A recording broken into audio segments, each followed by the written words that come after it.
futebol para deficientes visuais, também conhecido como futebol de 5, é uma modalidade esportiva adaptada que permite que pessoas com deficiências visuais possam participar ativamente do jogo. É um esporte emocionante e desafiador que promove a inclusão e a superação. Nossa, o Gustavo falou muito bem, soube explicar muito bem. Agora, aquela dúvida, né? Como é que surgiu o futebol para pessoas com deficiência visuais?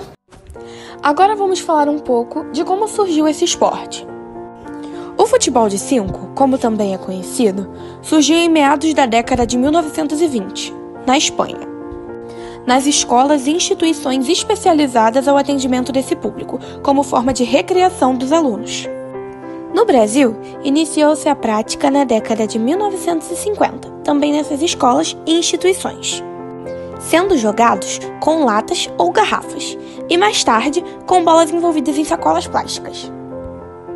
E os primeiros institutos a praticar o futebol de 5 foram Santa Luzia, em Porto Alegre, o Instituto Padre Chico, em São Paulo, o Instituto Benjamin Constant, no Rio de Janeiro, e o Instituto São Rafael, em Belo Horizonte. Em 1978, nas Olimpíadas das Associações de Pais e Amigos dos Excepcionais, a APAES, em Natal, aconteceu o primeiro campeonato de futebol com jogadores deficientes visuais no Brasil. A participação do futebol de 5 nos Jogos Paralímpicos aconteceu pela primeira vez em Atenas, 2004, com o Brasil campeão. Após isso, conquistou mais 2 títulos paralímpicos, em Pequim, 2008, e o último em Londres, 2012.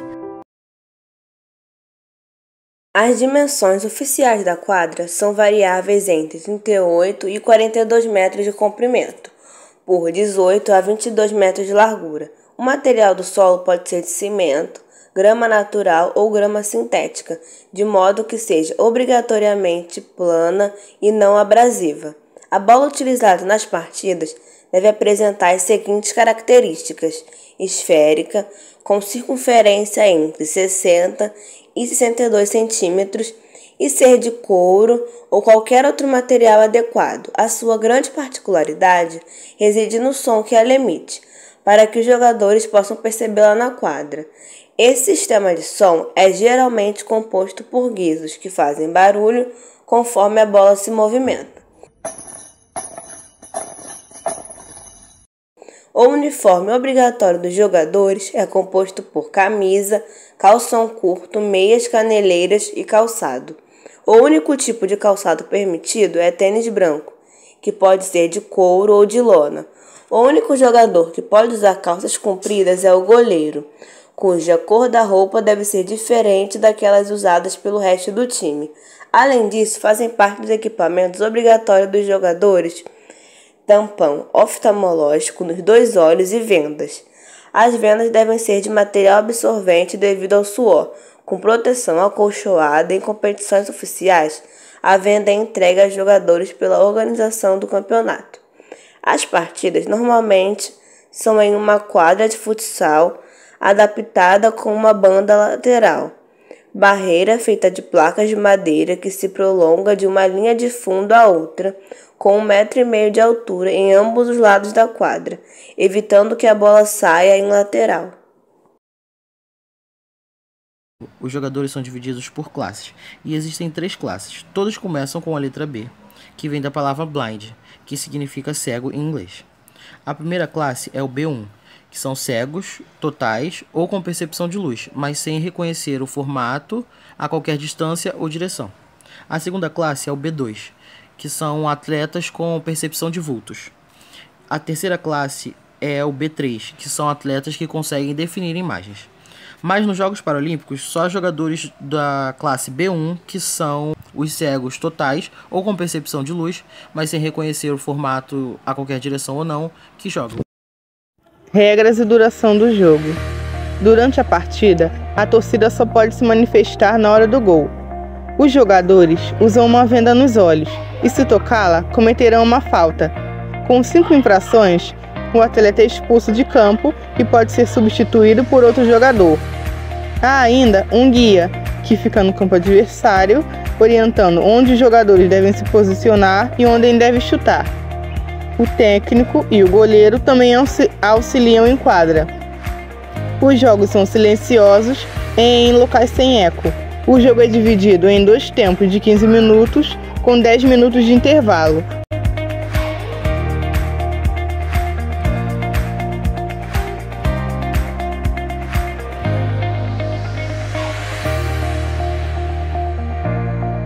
Depois de sabermos tudo sobre esse jogo, como funciona e quais são as classes, nós vamos saber por quê e para quê. Quais são as importâncias de um futebol com uma acessibilidade tão grande para pessoas com deficiência visual?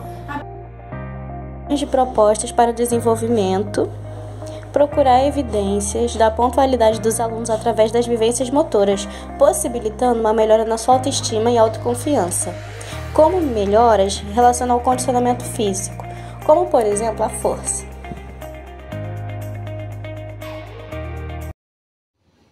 Segundo a Constituição Federal, todos têm direito ao esporte. E claro, as pessoas com deficiência não estão de fora dessa. Eles também têm o direito de usufruir desse benefício. O futebol para cegos é uma excelente ferramenta de inclusão, pois, através do esporte, as pessoas com deficiências que são excluídas da sociedade poderão ser incluídas. Além do mais, o esporte possibilitará com que ela tenha um convívio em sociedade. Isso nos ensina que podemos superar e enfrentar as nossas limitações. Todos nós sabemos que o povo brasileiro, e não só o brasileiro, o ser humano inteiro, é muito curioso. E conforme o futebol para pessoas com deficiências visuais foi se desenvolvendo e foi se expandindo no decorrer do mundo, surgiram algumas perguntas. Uma delas é, como é que esse esporte consegue ter acessibilidade nas Paralimpíadas? As Paralimpíadas são um evento esportivo dedicado aos atletas com algum tipo de deficiência. Elas são realizadas a cada 4 anos no país que cedia as Olimpíadas, desde o seu surgimento, em 1960. Seu principal objetivo de inclusão social é a valorização dos esportistas com deficiência como atletas, destacando apenas sua atuação na competição, independente de seu biótipo ou sua deficiência. Desta forma, inclui atletas com deficiência de mobilidade, amputações, cegueira e paralisia cerebral. E quando pensamos no Brasil, o país do futebol, não podíamos deixar de mencionar o futebol de 5. A estreia do futebol de 5 nos Jogos Paralímpicos aconteceu em Atenas, 2004. E o Brasil é, até hoje, o único campeão. A medalha de ouro se repetiu em todas as edições, em Pequim, 2008, Londres, 2012, no Rio, 2016 e recentemente em Tóquio, 2020, sagrando-se pentacampeão na modalidade paralímpica. Mas além dos títulos e da hegemonia, o time verde e amarelo tem uma marca histórica na competição. Foi a primeira equipe a marcar um gol na modalidade. O autor do feito foi o atleta Nilson Silva, falecido em 2012. Infelizmente, as mulheres deficientes visuais ainda não estão nos Jogos Paralímpicos por meio da modalidade, mas torcemos para que este espaço também seja ocupado por mulheres boleiras.